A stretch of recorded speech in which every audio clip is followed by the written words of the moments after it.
अस्सलाम वालेकुम students, class 8 subject general science. हम लोग कर रहे हैं exercise force and pressure chapter के।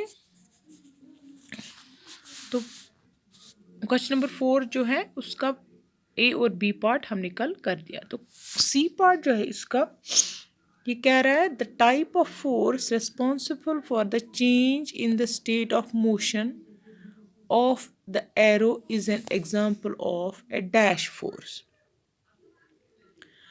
जब आर्चर जो है वो बो को खींचेगा, स्ट्रेच करेगा स्ट्रिंग को बो से, तो कौन सा फोर्स अप्लाई होगा? सिंपल मस्कुलर फोर्स अप्लाई होगा, क्योंकि वो हाथों से उसको खींचेगा ना, इसलिए जो आर्म के या हैंड के मसल जो है वो फोर्स लगाएंगे। That means it is a muscular force. ठीक है। D part, while the arrow moves towards the target, the force act on it or do to. जब एरो टारगेट की तरफ मूव करेगा, यानी कि आर्चर जो है जिस तरफ वो तीर फेंकेगा, तो फोर्सेस जो इस पर एक्ट होंगे किस किस की वजह से होंगी?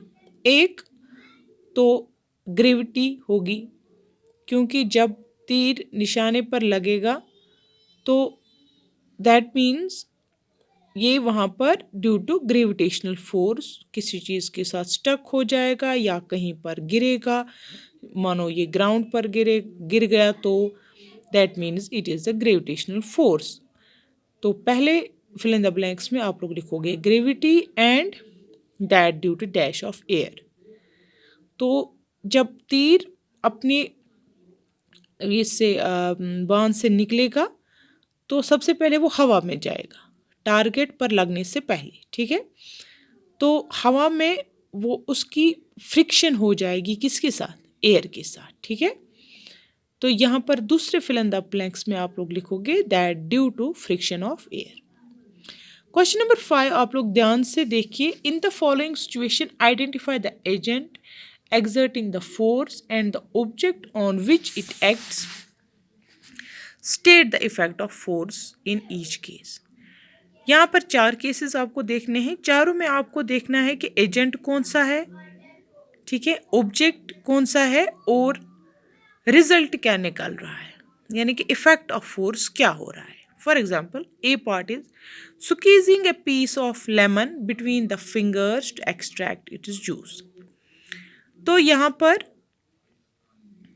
सबसे पहले हम लोग देखेंगे कि एजेंट कौन सा है, यानी कि जो काम कर रहा है, दैट आर फिंगर्स। तो एजेंट यहाँ पर हमारे फिंगर्स हैं।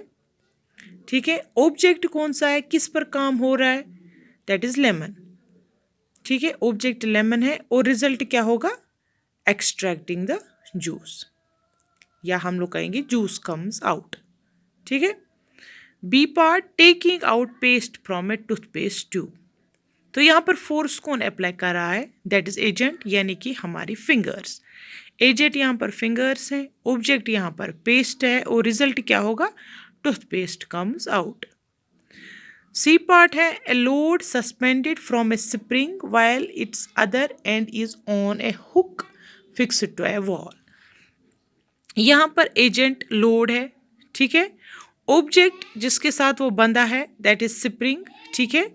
जब हम कोई भी लोड किसी स्प्रिंग के साथ सस्पेंड करके रखेंगे तो रिजल्ट क्या होगा? Result will be the spring will be stretched. Result हमारा क्या आएगा? स्प्रिंग जो है वो स्ट्रेच हो जाएगी।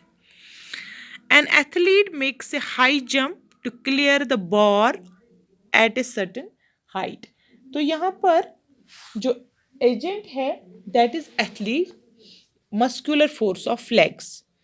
एजेंट जो है वो मस्कुलर, यानी कि फोर्स कौन अप्लाई कर रहा है? एथलीट की टांगे। ठीक है। यानी कि muscles of athlete agent. Object किस पर वो फोर्स लगा रहा है? वो एथलीट की बॉडी पर फोर्स लग रहा है। ठीक है। That is the object and result क्या है? रिजल्ट क्या निकलेगा इससे? हाई जंप इज मेड, यानी कि एथलीट जो है अपना मस्कुलर फोर्स इस्तेमाल करेगा और जिसकी वजह से रिजल्ट क्या निकलेगा? हाई जंप इज मेड, यानी कि वो एक हाई जंप मारेगा। ठीक है। तो ये क्वेश्चन नंबर 4 के 2 पार्ट और क्वेश्चन नंबर 5 जो है इसको आप अपनी कॉपी पर राइट डाउन करोगे और इन 2 क्वेश्चंस को आप लोग लर्न भी करोगे। खुदा हाफिज।